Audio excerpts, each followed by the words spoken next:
गोरी कौवी बहुत ही शरारती थी। वो हर समय कोई न कोई शरारत करती रहती थी। ठंड का मौसम था। गोरी कौवी का पड़ोसी कबूतर अपने घोंसले में बैठा हुआ था। दूसरे पेड़ पर गोरी कौवी भी बैठी हुई थी। आंखों वाले, अब चला भी जा, सुबह से यहाँ बैठा हुआ मुझे घूरी जा रहा है। थोड़ी देर बाद कबूतर नदी पर पानी पीने के लिए चला जाता है। गोरी कौवी जल्दी से अपने घोंसले से उड़ती है और कबूतर के घोंसले में बाल्टी पानी की भरकर डाल देती है। कबूतर का घोंसला सारा गीला हो जाता है। अब आएगा मजा। गोरी कौवी कबूतर का घोंसला गीला करके जल्दी से अपने घोंसले में जाकर बैठ जाती है। कबूतर भी नदी से पानी पीकर आ जाता है। अरे ये मेरा घोंसला कैसे गीला हो गया? ये शरारत किसने की होगी आखिर? कबूतर जल्दी से अपनी पड़ोसन गोरी कौवी के पास आता है। गौरी, मेरे घोंसले में किसी ने पानी गिरा दिया है। क्या तुमने किसी को देखा है मेरे घोंसले के पास आते हुए? हाँ कबूतर भैया, मेरे प्यारे सुंदर भैया, जब तुम नदी पर पानी पीने गए तो मिट्ठू तोता तुम्हारे घोंसले के पास आया था। मुझे नहीं पता उसने क्या किया वहाँ, मैंने उसे जाते हुए देखा था। अच्छा, तो ये शरारत उस मिट्ठू तोते की है। मैं अभी पूछता हूँ जाकर उसे। फिर कबूतर मिट्ठू के घोंसले की तरफ जाता है। कर लो, सोने का नाटक कर लो, बूटी चूंच वाले। यार कबूतर, क्या हुआ है? पागल हो गए हो क्या? तुमने मेरे घोंसले में पानी गिराया है। बताओ तुमने ऐसा क्यों किया? जाओ जाओ, अपना काम करो जाकर।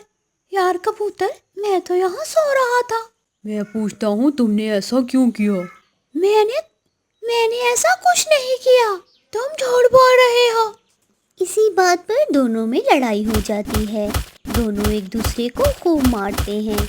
गोरी कौवी थोड़ी दूर बैठी उनका तमाशा देख रही थी। कबूतर कबूतर, और मारो इसे, कल इस मोटी चूंच वाले ने मुझे अपना अमरूद नहीं दिया था। मिट्ठू तोता रोता हुआ रानो चिड़िया के पास जाता है। चिड़िया चिड़िया, मुझे मारा है, मुझे उस गंदे कबूतर ने बहुत मारा है। वो क्यों मारा है मिट्ठू भाई आपको? वो कहता है मैंने उसको घोंसला गीला किया है, मगर मैं तो वहाँ गया ही नहीं। ये शरारत जरूर किसी और पक्षी ने की होगी और नाम तुम्हारा लगा दिया होगा। तुम चिंता ना करो मिट्ठू, वो जो भी होगा सामने आ जाएगा। ऐसे ही कुछ दिन गुजर जाते हैं। गोरी कौवी बुलबुल के घोंसले में जाती है और बुलबुल का एक अंडा पी लेती है। गोरी कौवी वहाँ से भाग जाती है। बुलबुल जब अपने घोंसले में आती है तो रोने लग जाती है। तो कहाँ गया? अभी तो थोड़ी देर पहले यही था। रोती हुई बुलबुल गोरी कौवी के पास जाती है। गोरी, मेरा अंडा घोंसले में नहीं है। वो छोटी चिड़िया अभी थोड़ी देर पहले तुम्हारे घोंसले में बैठी हुई थी, मगर वो मेरा अंडा क्या करेगी? ऑमलेट बनाकर खाएगी। जाओ और जाकर चिड़िया से पूछो। बुलबुल गुस्से में चिड़िया के पास जाती है। चिड़िया अपने घर में अपने बेटे के लिए ऑमलेट बना रही थी। पकड़ी गई, चोरनी पकड़ी गई, लाओ मेरा अंडा मुझे दो। बुलबुल बहन, ये अंडा तो मेरी मुर्गी का है, मैं तुम्हारा अंडा क्यों लाऊंगी? मुझे गोरी कौवी ने सब बता दिया है, तुम ये अंडा मेरे घोंसले से चुरा कर लाई हो। तो ये गोरी कौवी है जो सबको लड़ा रही है, उसे सबक सिखाना ही होगा। छोटी चिड़िया, मुझे मेरा अंडा वापस कर दो। लो बुलबुल बहन, अगर आपको लगता है कि ये आपका अंडा है तो आप रख लो। बुलबुल वहाँ से अंडा लेकर चली जाती है। फिर दूसरे दिन चिड़िया गोरी कौवी के पास जाती है।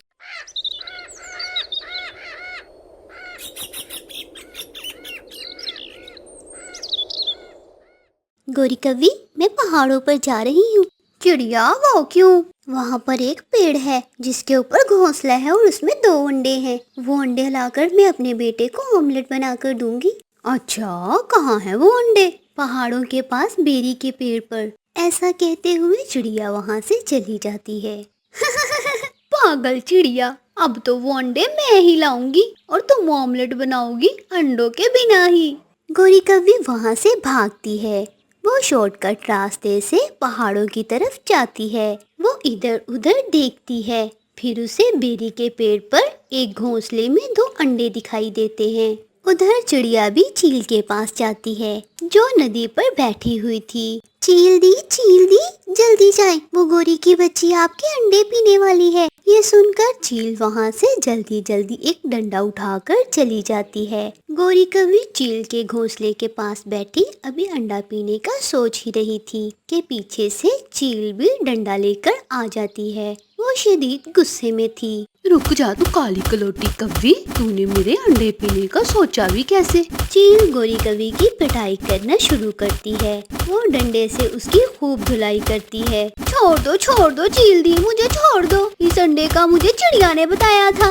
इतने में पीछे से चिड़िया भी वहाँ आ जाती है। इतना बड़ा झूठ, एक चोरी और ऊपर से झूठ। चील दी, इसे और मारो। फिर चील मार कर उसकी पूंछ तोड़ देती है। गोरी कौवी किसी न किसी तरह अपनी जान बचाकर वहाँ से भाग जाती है। गोरी कौवी भागती हुई दूसरे जंगल जाकर रुकती है। शायद अभी गोरी कौवी सुधर जाए। मामा, मैं नहीं जाऊंगी शौचालय, बहुत गंदा है, मुझे नहीं जाना। अच्छा बेटी गुड़िया, मैं आपके साथ जाती हूँ और शौचालय को साफ कर देती हूँ। मामा, शौचालय तो जंगल के सारे पक्षी जाते हैं और साफ सिर्फ आप ही करती हैं।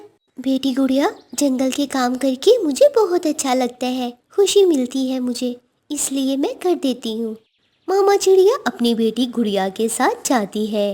गुड़िया बेटी, आप बाहर ही खड़े रहो, मैं शौचालय साफ करके आती हूँ। मामा चिड़िया शौचालय में जाती है और पानी गिराकर ब्रश से सफाई कर देती है। शौचालय अच्छी तरह चमकने लगता है। पेट में गुड़गुड़ हो रहा है, एक दिन में 10 बार शौचालय जाना पड़ रहा है। जब सारा दिन खाते रहोगे और काम धंधा करोगे नहीं तो शौचालय ही जाना है आपने।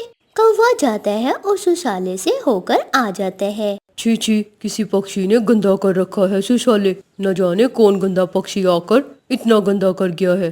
अभी जाकर राणा चिड़िया को बताता हूँ, वो ही साफ करेगी अब शौचालय। कबूतर चिड़िया के घर जाता है। चिड़िया, शौचालय को किसी ने बुरी तरह गंदा कर दिया है, मैं वहाँ नहीं जा सकता, प्लीज उसे साफ कर दो, मेरे पेट में बहुत गुड़गुड़ हो रहा है। कबूतर भैया, ये आप क्या कह रहे हो? मैं तो अभी थोड़ी देर तक शौचालय साफ करके आई थी, अभी दोबारा कौन गंदा कर गया? बेचारी चिड़िया मुंह पर कपड़ा बांधकर दोबारा शौचालय को साफ करती है। दूसरे दिन सभी पक्षी बड़े पेड़ के नीचे जमा होते हैं। पंचायत लग जाती है। चील सबको बुलाती है। वो कौन है जो जंगल में शौचालय को इतना गंदा करता है? सच बता दे, कोई तो है हम में से जो शौचालय को इतना गंदा करता है। माही चील, मैं तो दिन में एक बार ही शौचालय जाता हूँ और शौचालय को अच्छी तरह साफ करके आता हूँ। माही चील, आप तो जानती हैं जंगल में कोई भी पक्षी शौचालय को अच्छी तरह साफ नहीं करता, सिवाय मेरे। मैं और मेरी बेटी ही हमेशा शौचालय को साफ करती हैं। सर झुकाए कालू कौवा भी सबसे पीछे खड़ा था। कव्वे, तुम ही बताओ, कहीं तुम तो गंदा नहीं कर रहे? माँ कसम माही चील, मुझे गंदगी पसंद नहीं है। मैं तो जब भी शौचालय जाता हूँ अच्छी तरह साफ करके वहाँ खुशबू का छिड़काव करके आता हूँ। जो पक्षी शौचालय को गंदा करता है, अगर वो मिल जाए तो अपने हाथों से उसके पंख काट देना आप। जिस दिन वो मुझे मिल गया, पंख तो मैं उसके जरूर तोड़ दूंगी। उस रात कौवा किसान के खरबूजे के खेत में जाता है और सारी रात किसान के खेत से खरबूजे चोरी करके खाता रहता है। सुबह होने से पहले ही अपने जंगल वापस आ जाता है। अभी रात ही थी कि कालू कौवा सीधा शौचालय में जाता है और शौचालय में गंदगी बखेर कर वापस अपने घर आ जाता है। आज तो गंदा पक्षी रात को ही शौचालय को गंदा कर गया है, अब मुझे ही साफ करना होगा। चिड़िया शौचालय को साफ करती है। साफ करने के बाद चिड़िया पेड़ के पीछे छुपकर बैठ जाती है। थोड़ी देर बाद तोता शौचालय में आता है। जब तोता जाता है तो चिड़िया जाकर देखती है कि शौचालय अच्छी तरह साफ था। चिड़िया फिर से पेड़ के पीछे जाकर बैठ जाती है। चिड़िया आज उस गंदे पक्षी को पकड़ना चाहती थी। गोरी कौवी जब शौचालय में आती है तो वो भी शौचालय को साफ करके जाती है। कौवा सोया हुआ था, उसके पेट में गुड़गुड़ होती है। कौवा जल्दी से भागता है और शौचालय में जाके जोर का धमाका करता है और वो 10 सेकंड के बाद ही बाहर आ जाता है। पीछे से चिड़िया जाकर देख लेती है। रुक जाओ, बेशरम गंदे पक्षी, रुक जाओ, साफ करो इसे। नो, मैं जब आया तो शौचालय ऐसे ही था। मैं सुबह से छुपकर सबकी निगरानी कर रही हूँ, तुम पकड़े गए हो। चील को बताती हूँ। सब पक्षी इकट्ठे होते हैं। बड़े पेड़ के नीचे पंचायत लग जाती है। पकड़ा गया है। जो गंदा पक्षी शौचालय को गंदा करता है वो कालू कौवा है। सब कालू कौवे को देखकर छी छी करने लगते हैं। कौवे, तुम्हारी सजा अब ये है कि आज के बाद शौचालय को तुम ही साफ करोगे। अगर तुमने अपना काम अच्छे से ना किया तो मैं तुम्हारे पंख तोड़ दूंगी। बेशर्म कहीं के, तुम्हारी वजह से आज मुझे भी कितना शर्मिंदा होना पड़ा है। मुझे माफ कर दो दोस्तों, मैं आज के बाद ऐसा काम कभी नहीं करूंगा। फिर उस दिन के बाद कालू कौवा शौचालय के बाहर बैठ जाता है और शौचालय की सफाई का काम करता है। कालू कौवा वहाँ बैठा हुआ काफी अच्छा लग रहा था।